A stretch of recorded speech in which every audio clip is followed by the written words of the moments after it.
Kindly recite Surah Fatiha for the grandfather of Mehraban Ali, Sayyid Hussain Shah Shamsi Sabzawari Tabrizi. یزید نے یہ حکم بھجوایا کہ نواسۂ رسول اگر میری بیعت نہ کرے تو اسے قتل کیا جائے۔ فوج یزید جو چاروں طرف سے اللہ کے رسول کے خاندان کو گھیرے ہوئے تھی، انہوں نے یہ طے پایا کہ 9 محرم کے دن نواسۂ رسول اور ان کے ساتھیوں کو قتل کر دیں گے۔ بس مولا حسین نے جناب عباس سے کہا، عباس جاؤ یزید کی فوج کے پاس، ان سے کہو کہ ان کے نبی کی بیٹی کا بیٹا کہتا ہے ہمیں ایک رات اللہ کی عبادت کرنے کے لیے دی جائے۔ جناب عباس جیسے ہی امام حسین کا فرمان فوج یزید کو سناتے ہیں، وہ ہنسنے لگتے ہیں۔ یہ فیصلہ کیا گیا کہ اب جنگ 9 محرم کو نہیں بلکہ 10 محرم کو ہوگی۔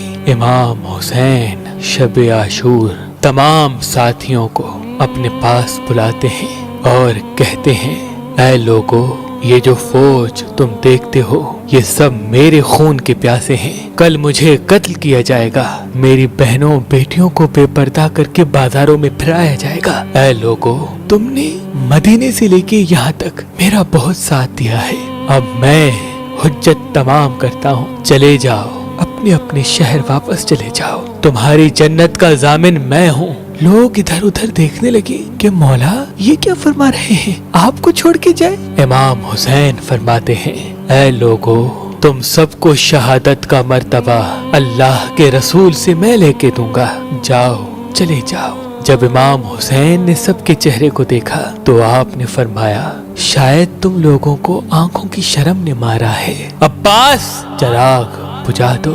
بس چراغ کا بجھنا تھا، امام حسین سر کو جھکا کے بیٹھ گئے۔ کچھ دیر گزری، امام حسین نے فرمایا، عباس چراغ جلاؤ۔ جیسے ہی چراغ چلے، امام حسین دیکھتے ہیں ایک ایک مولا کا چاہنے والا اپنی تلوار اپنے گردن پہ رکھ کے کہتا ہے، اے نواسۂ رسول، ان ظالموں کے بیچ میں آپ کو تنہا چھوڑ کے جائے، جب ہم مر جائیں گے آپ کی ماں کو کیا منہ دکھائیں گے؟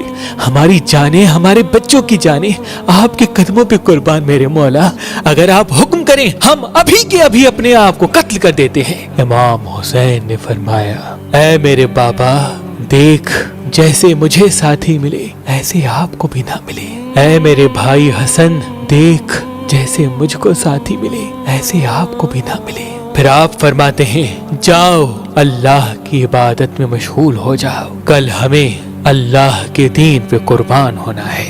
بس رات ڈھلنے لگی، 10 محرم کا سورج طلوع ہوا، اذان علی اکبر آئی، نماز میں حملہ ہوا، ایک ایک مولا کا چاہنے والا امام کے قدموں پہ قربان ہوتا رہا، کبھی حر، کبھی جون، کبھی حبیب، کبھی جناب عباس، کبھی شہزادہ قاسم، کبھی شہزادہ اکبر، تو کبھی معصوم علی اصغر۔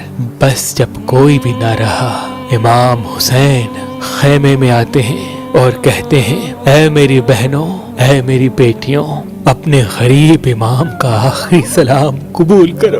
واویلا کی صدائیں عام ہو گئی۔ امام حسین نے فرمایا، زینب، میرے بعد تم کو قید کیا جائے گا۔ پھر آپ ایک خیمے میں آتے ہیں جہاں ایک بیمار سویا ہوا ہوتا ہے۔ امام حسین فرماتے ہیں، علی اٹھو، اپنے بابا کا آخری سلام قبول کرو۔ جناب سجاد بستر بیماری سے اٹھتے ہیں، دیکھتے ہیں کہ ان کا بابا خون میں رنگین اور ان کا لباس اتنا سادہ اور پھٹا ہوا۔ امام سجاد کہتے ہیں، بابا عباس؟ امام حسین فرماتے ہیں، نہر کنارے سو رہے ہیں۔ علی اکبر، ان کو پرچھی لگی، ان کی لاش وہاں رکھی ہوئی ہے، ایک ایک شہید اللہ کی راہ میں قربان ہو گیا۔ بس اتنے میں زین العابدین سہارے سے اٹھتے ہیں اور کہتے ہیں، اے میرے مولا، مجھے اجازت دے، میں میدان میں جاؤں۔ امام حسین فرماتے ہیں، سجاد، تمہارا امتحان اتنا آسان نہیں بیٹا، ہمیں شہید ہونے دو، ہمارا امتحان یہاں ختم ہونے دو، پھر تمہارا امتحان شروع ہوگا۔ تمہیں اپنی بہنوں، بیٹیوں، ماؤں کے ساتھ بازاروں میں قیدی بن کے جانا ہے۔ سجاد، یزید کی دربار میں خطبہ سنانا ہے۔ امام سجاد ساروں قطار رونے لگے اور نظریں اٹھا کے پوچھنے لگے کہ اے میرے بابا، آپ نے اتنا پرانا لباس وطن کیا ہے؟ امام حسین نے فرمایا، سجاد، مجھے پتا ہے کہ یہ لوگ اتنے کم ظرف ہیں کہ میری شہادت کے بعد میرے جسم سے لباس اتار دیں گے، میری لاش کو لوٹیں گے، خیام کو لوٹیں گے۔ شاید اس غریب کا یہ پرانا لباس دیکھ کے ان کی غیرت جاگ جائے، بس الوداع کہتے ہیں اور میدان میں جاتے ہیں۔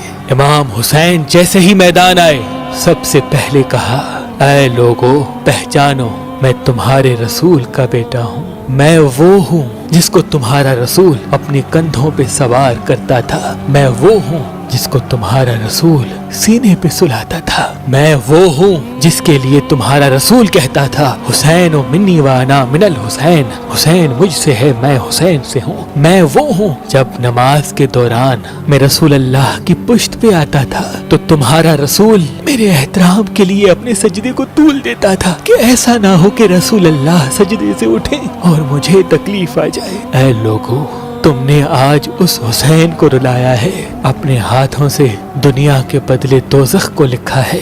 بتاؤ میرا کیا گناہ ہے؟ بتاؤ کیا میں نے کسی انسان کا حق غصب کیا ہے؟ بتاؤ کیا میں نے کوئی نماز قضا کی ہے؟ بتاؤ میں نے کیا جرم کیا ہے؟ لوگ کہنے لگے کہ تمہیں اس لیے نہیں مار رہے کہ تمہارا کوئی قصور ہے، تمہیں اس لیے مار رہے ہیں کہ تم علی کے بیٹے ہو۔ امام حسین فرماتے ہیں، اے لوگو، وہ علی جو اسلام کا محافظ تھا، آج اس علی کو یہ صلا دے رہے ہو کہ اس کی اولاد کو اس بیابان میں قتل کر رہے ہو۔ بس اتنے میں شمر کہنے لگا کہ حسین کی باتیں نہ سنو، بس حملہ کر دو۔ امام حسین پہ حملہ ہو گیا۔ تاریخ نے تحریر کر دیا کہ اس زمین پہ آج سے پہلے ایسی جنگ کبھی نہ دیکھی تھی۔ ایک طرف ہزاروں کی فوج تھی، ایک طرف 3 دن کا بھوکا پیاسا حسین ابن علی تھا۔ لاش فضا میں اڑتے رہے، ہزاروں لوگ فنار ہوتے رہے۔ علی کا شیر، علی کی ذوالفقار اور رسول اللہ کی گھوڑے پہ سوار ہے۔ بس تاریخ نے تحریر کر دیا کہ فوج یزید بھاگتے بھاگتے کوفے تک جا پہنچی۔ عمر بن سعد کہتا ہے کہ شمر ابھی تک خاموش کیوں ہو، حملہ کیوں نہیں کرتے؟ شمر کہتا ہے کہ میں جاؤں گا تو مر جاؤں گا۔ ارے حسین کے بچوں سے نہ لڑ سکے تو حسین سے کیا لڑیں گے؟ اس کی رگوں میں علی کا خون دوڑتا ہے، اس کی رگوں میں نبی کا خون دوڑتا ہے۔ جاؤ خیموں کو آگ لگا دو۔ بس شمر خیموں کو آگ لگاتا ہے اور عمر بن سعد کہتا ہے، اور ملا حسین پہ تیر چلاؤ۔ بس ہزاروں کی فوج نے امام حسین پہ تیر چلانا شروع کر دیے اور وہاں خیام کو آگ لگنا شروع ہو گئی۔ امام حسین کبھی فوج کی طرف جاتے ہیں اور کبھی خیام کی طرف جاتے ہیں۔ اتنے میں عمر بن سعد کہتا ہے، جس کے پاس جو جو چیز ہے وہ پھینک کے مارے۔ کسی نے نیزہ مارا، کسی نے تلوار پھینک کے ماری، کوئی تیر مارتا رہا، کوئی پتھر مارتا رہا۔ جس کے پاس مارنے کے لیے کچھ نہ تھا وہ کربلا کی گرم مٹی اٹھا کے حسین کی طرف پھینکتا رہا۔ بس اتنے میں آواز آتی ہے، حسین حسین تو کامیاب ہو گیا۔ امام حسین نے جیسے ہی یہ صدا سنی، رزن پہ قضائے ہی و تسلیماً لامرے ہی پڑھا اور ذوالفقار کو نیام میں رکھ دیا۔ وہ پتھر، وہ نیزے، وہ بھالے، وہ تیر، وہ کربلا کی گرم مٹی امام حسین کے جسم پہ لگتی رہی۔ امام حسین گھوڑے کی زیر سے زمین پہ، امام حسین کے جسم پہ اتنے تیر تھے کہ رسول اللہ کا نواسا نہ زین پہ تھا نہ زمین پہ تھا، بس تیروں کے آسمان پہ تھا۔ اتنے میں عمر بن سعد نے کہا، حسین گر گیا، جاؤ جاؤ حسین کا سر قلم کرو تاکہ یہ خبر ہم یزید تک فوراً پہنچ جائے، ہمیں انعام ملے۔ جو قریب جاتا ہے امام حسین کی آنکھوں میں رسول اللہ کا چہرہ نظر آتا ہے، وہ روتا ہوا واپس آ جاتا ہے۔ اتنے میں شمر کہتا ہے، یہ کام مجھ سے ہی ہوگا، خنجر دو۔ خنجر لے کے امام حسین کے قریب جاتا ہے۔ امام حسین کا سر سجدے میں، شمر آ کے امام حسین کی گردن پہ خنجر رکھتا ہے اور چلانے لگتا ہے۔ شمر دیکھے کہ امام حسین کچھ پڑھ رہے ہیں، وہ ہنس ہنس کے سوچنے لگا شاید حسین پچھتا رہے ہیں، قریب آ کے سنو تو کیا کہتے ہیں، پھر جا کے یزید کو بتاؤں گا۔ جیسے ہی کان قریب کر کے سننے لگا، امام حسین فرماتے ہیں، اے اللہ قبول کرنا، اس تیرے حسین نے تیرے دین کے لیے سب کچھ قربان کر دیا۔